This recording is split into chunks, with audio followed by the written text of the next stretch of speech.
transcend title and status, revealing the profound humanity that connects us all.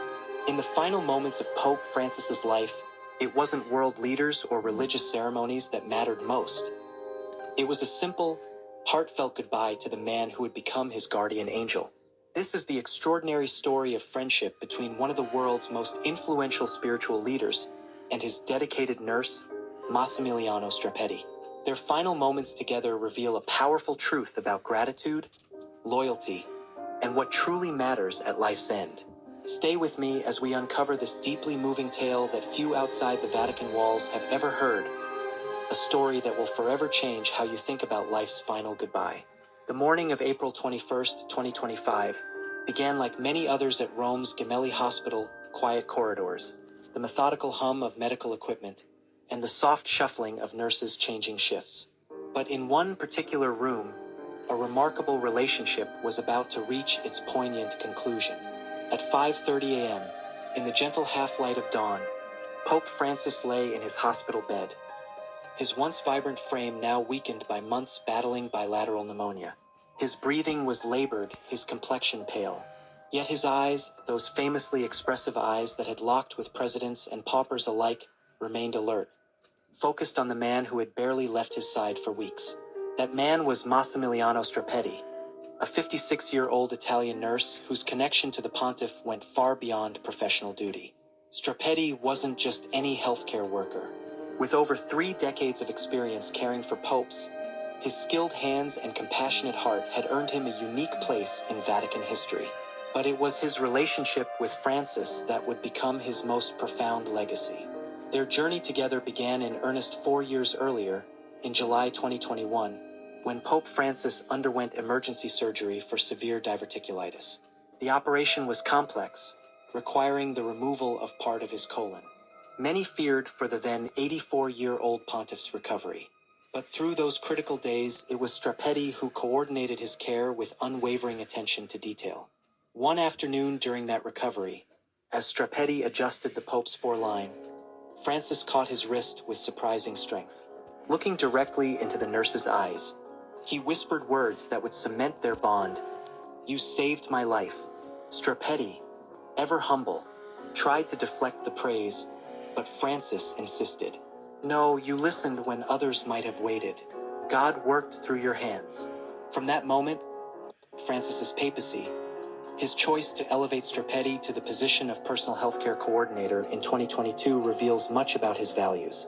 While previous popes typically selected physicians for this role, Francis chose a nurse, a decision that reflected his lifelong commitment to honoring those whose work often goes unrecognized.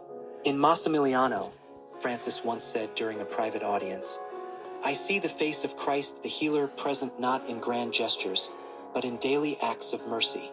The bond between these two men grew stronger through small, intimate moments rarely seen by the public. When Francis suffered from sciatica that made standing painful, it was Strappetti who developed a routine of gentle stretches to ease his discomfort. During bouts of insomnia that plagued the Pontiff, Strappetti would sometimes read aloud from spiritual texts.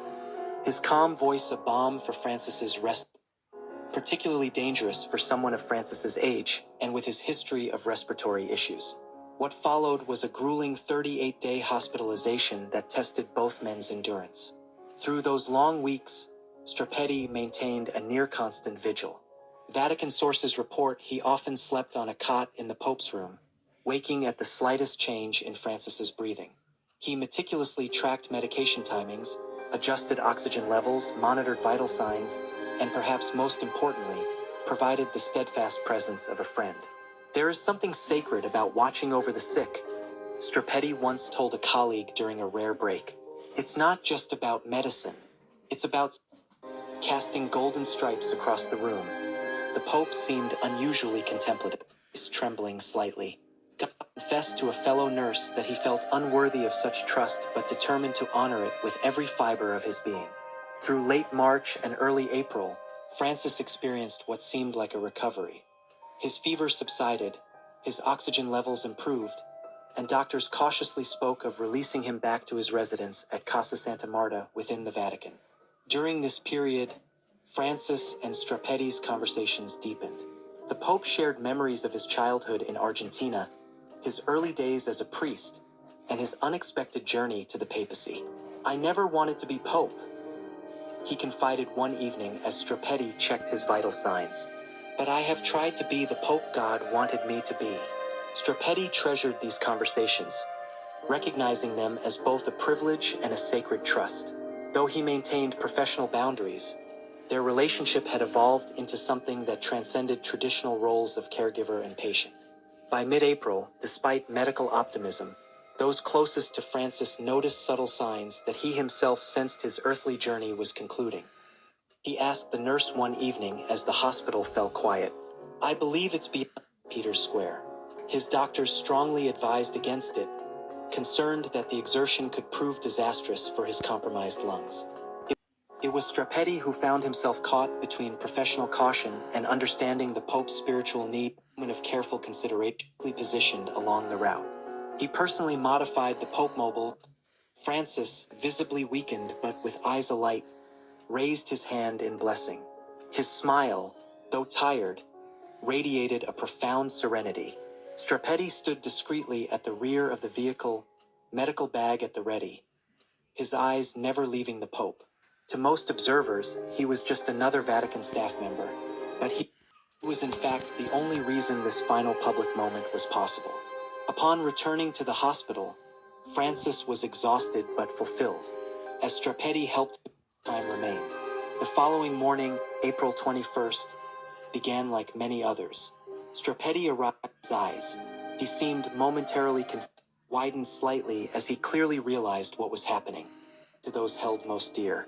His eyes, now until Peter's Square, and bells tolled across Rome. Commentators discussed his legacy of mercy, his advocacy for the poor, his efforts to reform the church, and his emphasis on environmental stewardship. But in a quiet corner between friends, what makes this story bedsides? No explanation between friends. Expression of human. The nurse who became held. In that city, Massimiliano Strapetti finally allowed himself to weep openly. The cross he held simple would worn smooth by years together. Simply, Francis left us not just with the conclusion of his rescue, my friend, and some, when the time comes to say goodbye with the same grace, gratitude, and peace demonstrated